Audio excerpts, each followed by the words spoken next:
You guys will be able to see that right here. Hey everyone, it's Ben Hardy here, and in today's video, I'm going to be reviewing the Jeep Grand Cherokee Trailhawk 4XE. Before we get in this video though, a huge shout out and thank you to the Larry H. Miller Dodge Ram Jeep Chrysler here in Provo, Utah for giving me some time with this Grand Cherokee. I'm going to include a link to their inventory in the description down below so you can check out what they have currently. If you have any questions or need any help, just ask for Josh. And then on a side note, if you want to save time and money the next time you purchase a car, link to my car buying guide in the description down below. Let's get into it.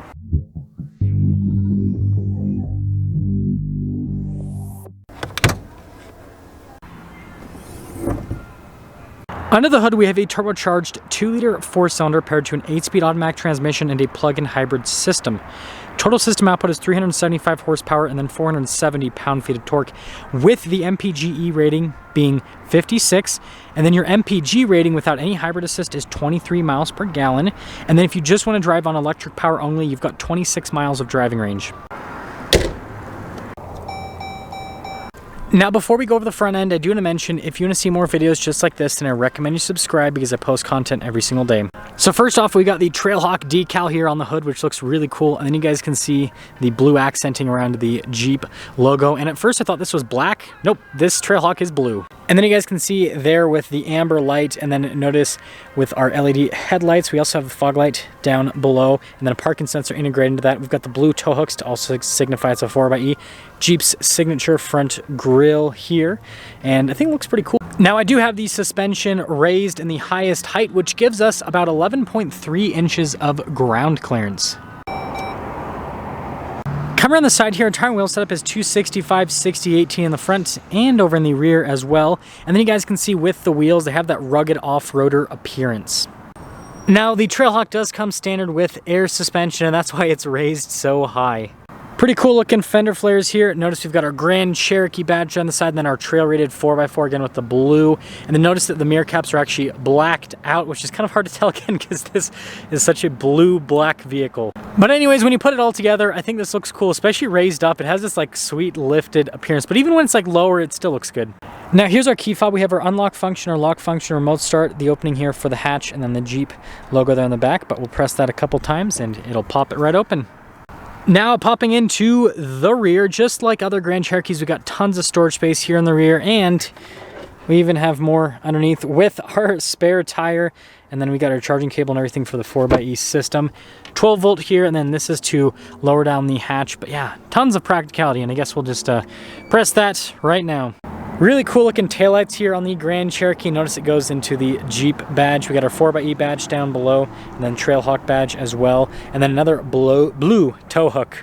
Putting it all together, I'm a huge fan of the new Grand Cherokee styling, and I think the Trailhawk is probably the best looking one.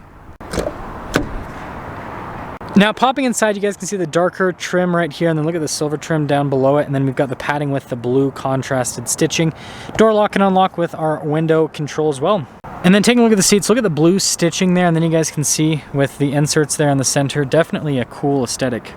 Legroom back here is pretty solid. Got a little storage pocket, and then you guys can see with the storage space right there, the sunlight's getting in the way, sorry about that. Vents down below, and then you guys can see with all of the outlets, and then we do have heated seat controls for the back as well. And then headroom's also good back here. And we of course have a cup holder armrest. Now, taking a look at the front door panel here, you guys can see with the darker trim and then the silver trim down below, we've got our memory seat function here, blind spot monitoring with the mirrors, and then you guys can see all of our window controls. Again, front two are automatic, and then you can power fold in the mirrors. Also got a speaker for the Alpine sound system, and I know we're shutting the door, but got to show you guys the little charging port here, because again, 4xE life. Now here are our seats. We've got the blue stitching, and then we have the Trailhawk logo yet again, perforated all down the center portion of the seats, and then we have all of our power adjustments on the side. Light controls right here, and then you guys can see we've got our hybrid mode, our full electric, and then our e-save, which will charge the battery, and then that's just the gas cap release, and then steering wheel is manually adjustable.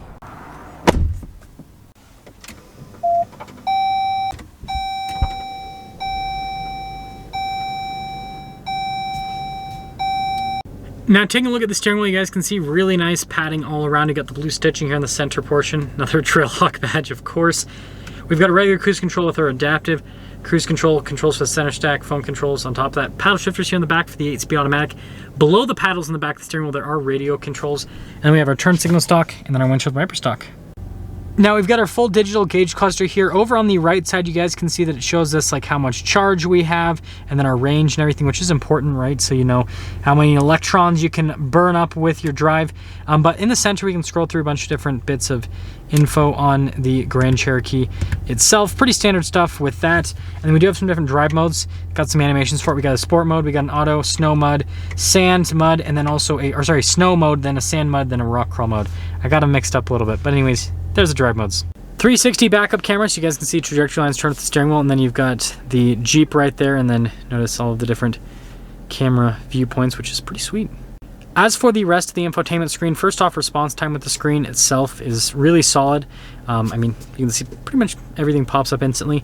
We've got dual zone climate, we've got heated and ventilated seats, and even a heated steering wheel as well. And then above the infotainment screen, we've got this to do the regen, so to charge the battery, your lane departure, stability control, hazard lights, parking sensors, and then this is for the passenger screen, because this does have the passenger screen set up here, which is kind of like a secondary infotainment screen for mostly the radio, essentially. So down below, we've got analog controls for like the radio. We've got analog controls for the climate system as well, heated and ventilated seat controls. So this is just like your, I guess, analog control stack. Now, if we press this right here, we've got some charging port action inside of here. So this is kind of like the charging central is what we'll call it. We've got Jeep's new dial shifter, which definitely feels pretty premium. Drive mode select here. Notice this does have four-wheel drive low. It also has off-road cruise control and a sway bar disconnect. And then this is for the air suspension to raise and lower it manually. And we got some cup holders behind that. And then look at like the blue stitching in the center console. And opening it up, definitely got quite a bit of storage space inside. And I want to mention that we've got nice padding all over the dash, as you can see, with a bunch of blue contrasted stitching, which is cool. And then your glove box, and then you can see that trim. So yeah, I think really like the material use in this is actually really nice in the design too. So the Trailhawk starts at $65,260 with the 4xE package. Almost everything is standard equipment though. So you guys can see there is some options you can add to it. Total MSRP here is $69,785. Let's see how it drives.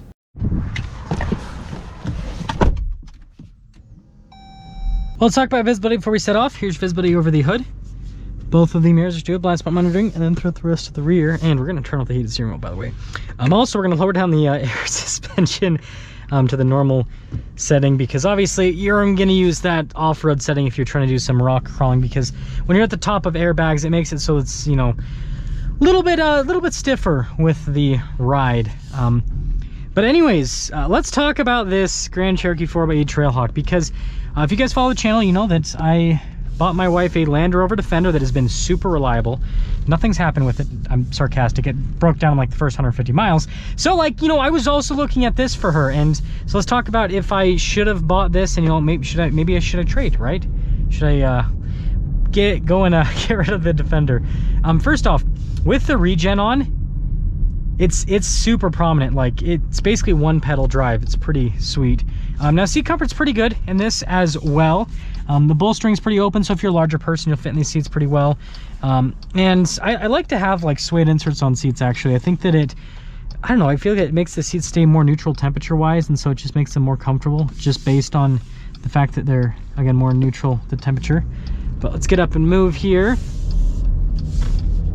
We've got 84% charge, so let's actually pop it into the full electric mode. Oh, we're unavailable right now. Never mind. I was gonna say let's pop it into the electric mode, but I guess we can't pop it into the electric mode for right now. Might be too cold outside.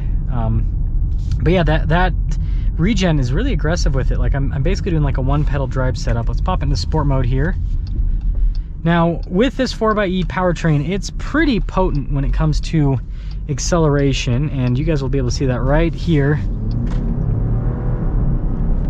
It's quick. It is quick. Again, you guys heard the power figures: 375 horsepower, 470 pound-feet of torque. It's no joke. But the thing's really cool about this is being able to do the all-electric driving, right? Being able to basically just charge it at home, and then if you have a short commute, or if you're just going to the store, you're not using any gas. And then also off-road, that helps out quite a bit with making it so that the torque curve, right, is going to be more linear, because, well, not linear, but like it's instant, right, with the electric side of things. So you can like perfectly modulate, you know, the amount of wheel spin and all that kind of stuff that's happening, depending on, again, the off-road situation that you're in. So overall, I really liked the Trailhawk 4xE. It was super tempting to buy because, you know, at the time we were looking at it, you know, the deal that you could get on one of these, plus the tax credit and everything, like it was very appealing, and it's still a very appealing deal. The one thing that I will say though, and this is just me being honest, is as nice as the Grand Cherokee is, the new Defender is definitely more refined. Like with the air suspension, it's a little bit more comfortable. The interior is a little bit nicer, all that kind of stuff. But at the same time, I'm not sure if I would be dealing with as many issues with this, right? I feel like the reliability with the Jeeps is better, right? I owned a Ram TRX, which is ultimately made by the same company for like 2 years, and I had issues initially, but then after that, it was pretty much, I mean, it was bulletproof. Like nothing happened with it. It was honestly like kind of like a boring ownership experience because nothing happened, right? I couldn't make any YouTube videos about stuff breaking because nothing would break. So yeah, I don't know. Let me know what you guys think on that. But as much as I like this, I still dig the Defender more. But like this is honestly a much better value with where it's priced at.